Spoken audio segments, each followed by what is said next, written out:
Hi there, students and parents and friends of the Education Enrichment Program of West Angeles Church. This is a ministry of West Angeles Church, and our pastor, Bishop Charles Blake, and our co-pastor, Bishop Charles Blake, who's his son. But I'm here to talk about part 2 of student debt forgiveness by the federal government. You can see that's a pretty important subject that I have back here. You can see back behind my head here. Pretty important subject. This video will cover exactly kind of what you do to get loan forgiveness. But right now, the government isn't ready for you. So you'll have to sign up to get an email. I'm going to show you how to do that in just a moment. But let me tell you who it applies to. If you're a student that was in college and has graduated, I'll talk about students in college in a moment, and you had a Pell Grant, you're entitled to the $20,000 loan forgiveness. That's it. Hopefully you've made payments. So the average student loan is about $18,000. So hopefully you've made payments and it's lower and you'll easily get forgiveness. You get $10,000 if you didn't have a Pell Grant.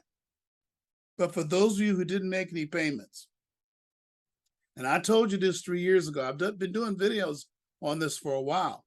For those of you that didn't make payments, your loan doubles every 7 years, 6 or 7 years, and you probably owe $40,000, $50,000 now because you never made payments. So this $20,000 just a drop in the bucket. You still owe $30,000, but you can get on the right path today. God's giving you a second chance to get up to date on your loan because right now payments are suspended. If you get the reduction, there's a way for them to take it off your credit report, and then you should start making your payments. But for those of you who made payments, this is great. $10,000 or $20,000 loan forgiveness. If you want to read more about it, it's right here. You can go to studentaid.gov or just studentaid.gov debt relief. You'll get this page, studentaid.gov and then space debt relief. You'll get the Biden-Harris student debt relief plan explained. And all of this is explained here. Now let's talk about those students that are in school right now.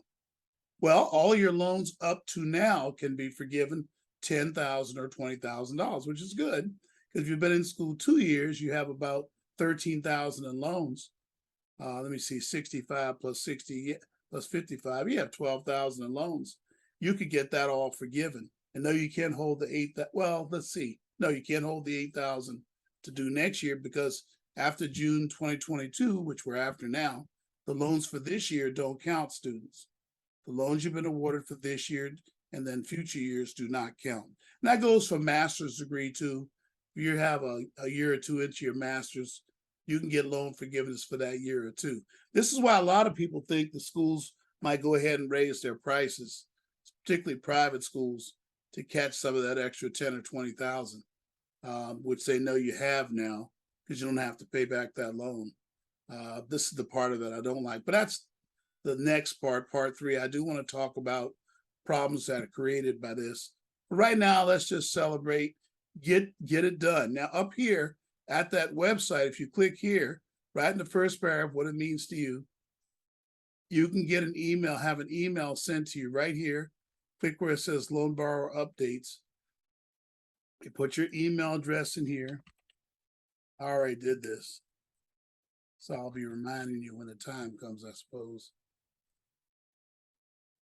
You can have it sent to you by agreeing to the privacy policy.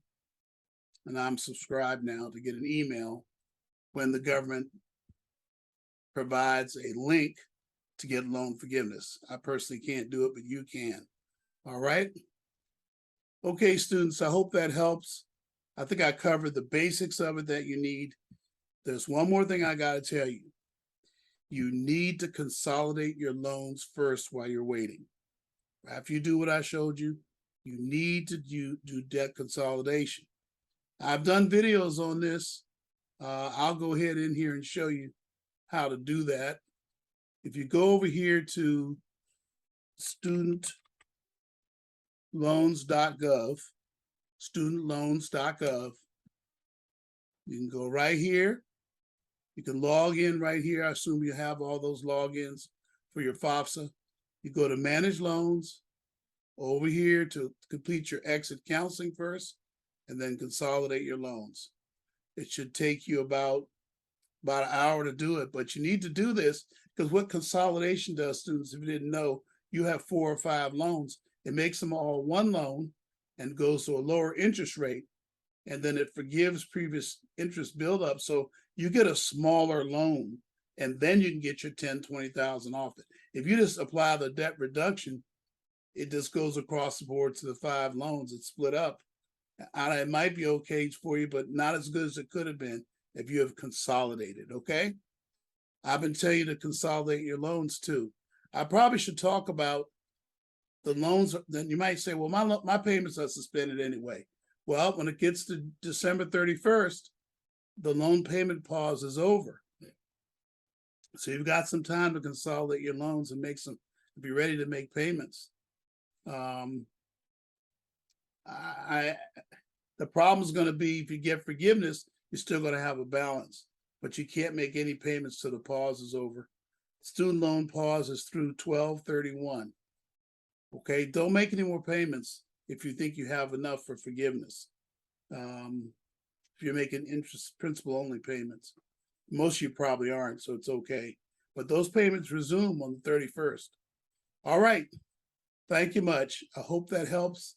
I hope that helps you to understand what's going on with loan forgiveness, federal student loan forgiveness. God bless you. Bye-bye now.